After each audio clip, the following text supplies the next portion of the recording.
Hey, it's Josh with this old car. Now, one of the things I'll probably start uh, getting to work on first is going to be the just sheer amount of paint, Bondo bodywork that's on this car that needs to come off this car so I can actually evaluate how bad it is and how much work has to be put into it. I'm pretty sure the floor pans in the passenger compartment are shot. I think the main wall between the bed and the cab, passenger compartment, whatever you want to call it, is rusted out, which is, wasn't a big issue when I had a good tonneau hue cover, but ever since the tornado came through and pulled it up into the air and threw it into a tree and then threw the tree down on top of it, it's not really fit to be left on the car right now. So the interior has gotten damper and damper over time. Um, uh, Budgetary and financial restrictions have, kept me from being able to work on the car um, as much or as often as I would like. But I'm hoping that Patreon will help with that, and you all by liking, sharing, and subscribing will help with that too. Um, Trying to do this just as a way to not let this last vehicle rust into the ground as it's already got two wheels in the grave. Hold on a second. So the Ranchero in the foreground, 71, very rough shape. A lot of dents, dings, holes from rust and the like. Back over there up against the house, you'll see the tonneau hue cover, bed cover. It's actually period correct and probably original to the car, which is something I'm gonna have to pick up and learn how to do fiberglass repair. So you'll be here with me when I do that. So we'll see how that goes together. And I was just out here looking at the hood, and the hood's original color, it seems to be this lovely shade of green here underneath what I can only describe as several layers of paint throughout time. Now you'll notice throughout the car around where the antenna should go specifically, and where somebody at one point in time had hood pins on it, and even right about there, the black primer, which is where I've tried to at least negate the advancement of the rust. So we walk down the car. Actually, I have the instrument cluster back in from when I was wiring the car up and trying to get everything back into working order. That actually did come out pretty well. Now, the hood and the door here, this is actually a new exposure from paint chipping off just because of the extreme heat and weather. The hood and the door seem to have at least come from the same car, or at least the same color car. Odd thing about this car, as it were, car truck, is that it was a junkyard salvage title car out of Missouri, and I'm in Georgia. My dad picked this car up in the last year or two of his life. He wanted, something loud and something simple to work on. He was always a wrench turner. So when he passed away, my mom was faced with what to keep and what to get rid of. I took on keeping the Ranchero just because my father and I were never very close per se, but he always tried to do his best to teach me everything he knew automatically, guide me, help me. he was taken by cancer, more or less.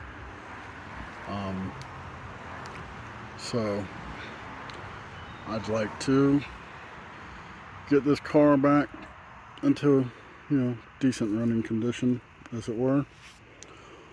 One of the worst things about working on something like this is the 71 Ranchero was a very limited model year. It, as I understand, was only this body style for a single year before they changed it. So as you'll see back here at the back, let me remove the yard tool. So as you'll see back here at the back, I have the taillight housing off. Taillight housing on that side. Problem is, with it being a 1971, the taillight lenses are pretty rough. And also very unique shape. The only year model that they put these taillights on, as far as I can tell from my research so far, was this 71 Ranchero, which makes them extremely difficult to find, and when found, very high cost. Clean out some leaves there. If you look here, you can actually see where I've run the tail end of the wiring harness. Came back over here, and after I did complete the wiring harness, I had everything, as far as I can remember, I had everything running pretty well. So my thoughts with at least the taillights for this, because it's RES salvage title, I can't find an original VIN on it anywhere, so it'd be hard for me to take it back to any kind of factory condition, is that I plan to just add some sheet metal to this wide open area where the taillight was, and put in something a little more modern, or something a little easier to find, to give it a custom look, as well as being more cost efficient. That, for the most part, is what I plan for that. So we'll be going over fabrication, at least as far as that goes. The other thing I have to look at, so I've got a lot of body damage. This dent here, pretty sure it was on there when my father bought the car. It's pretty deep.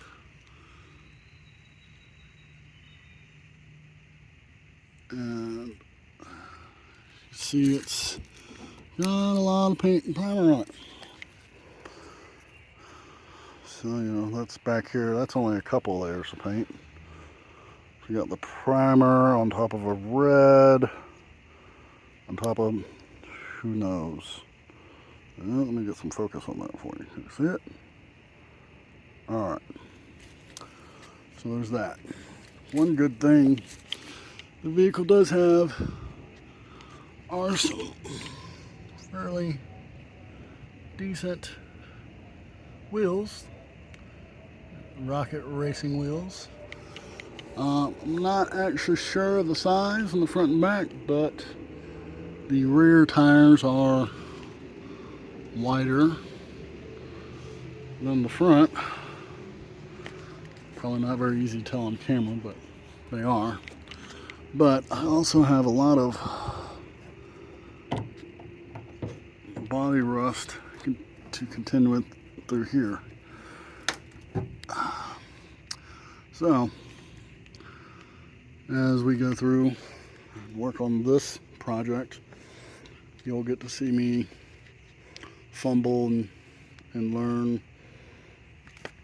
and study up on various fabrication and patch panel repair, welding. So that's the state of the car presently.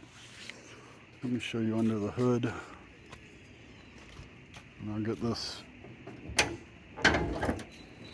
video over with. 1971 spring-loaded hinges for the hood. Pretty advanced for the time. So, if you've watched the other videos, you'll see there's a lot less multicolored spaghetti. I've actually gone through and put wire loom on the majority of the new wiring harness. The purple wire is for the windshield washer motor, which I haven't had a chance to check to see if it's actually functional. And I've actually run out of wire loom up here where there's some excess wire. What I may do at some point is actually trim that excess out. Like I said in the other videos, the wiring harness was universal, so it didn't come to any kind of pre-trimmed length, just to give you enough to work with just about any vehicle. These horns were actually a pretty good deal. They're fairly loud for the $15 on Amazon I paid for them. It's kind of funny because they're plastic and you don't see a lot of non-English characters on older car parts, especially American Muscle. So from what I've used them for, which was mainly to scare the kids out playing in the yard, they're pretty loud. They're pretty, they're worth the money, and they work really well. You've seen the other videos that I have. Also seen that I've got a center cap. It's a Cobra style emblem. I mainly did that just because my lifetime I'll probably never own anything that's actually a Cobra model or Cobra. So I might as well have some fun with what I can afford. So I haven't dug into this engine very much. What I've done, if you've watched the other videos, I've mentioned that it's got a new starter on it that you actually have to take the passenger side headers off to actually get to uninstall and install, or at least sitting in a driveway you do. And then underneath the classic air cleaner there is a new-ish Holley 600 CFM carburetor with electric choke. Now I don't have any sponsorship at the time of this video, but I will say that Holley has a great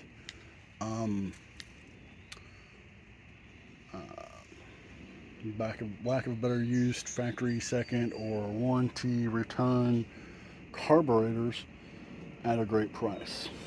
Because anybody who knows carburetors know that getting a new carburetor, especially a Holley 4-barrel, and especially in the range of 600 CFM, isn't very cheap. That Holley 600 CFM 4-barrel carburetor only cost me less than $300.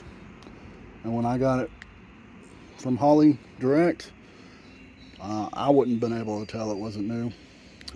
It's a program they have where if somebody returns something under warranty, they go through and inspect a part, fix whatever the issue may have been if they can find it, and then they offer it for sale at a reduced price compared to something that, you know, hasn't been bought before. So I thought that was actually a really good deal. It allowed me to get a new carburetor instead of trying to sit there and rebuild the old Holley carburetor that was on it, that who knows how many people had tinkered with, backyard engineered on, and everything else. And one of the hardest things I've had to try to deal with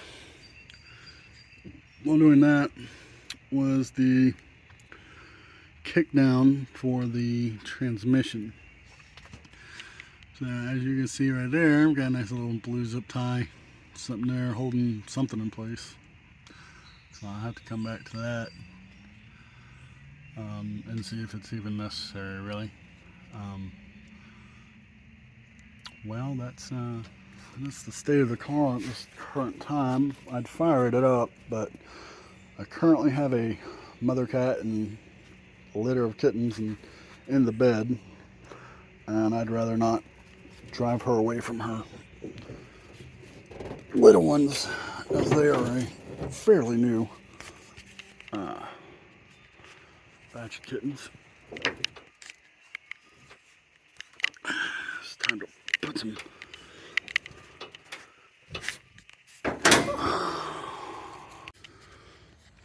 so that's the state of the Ranchero currently. Now,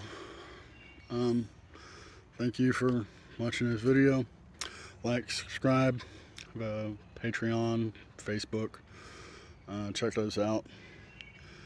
And hope that we can learn some stuff together. Hopefully I can teach you something new. I like to think I'm pretty good at troubleshooting most things. So let's stick around and find out together, shall we?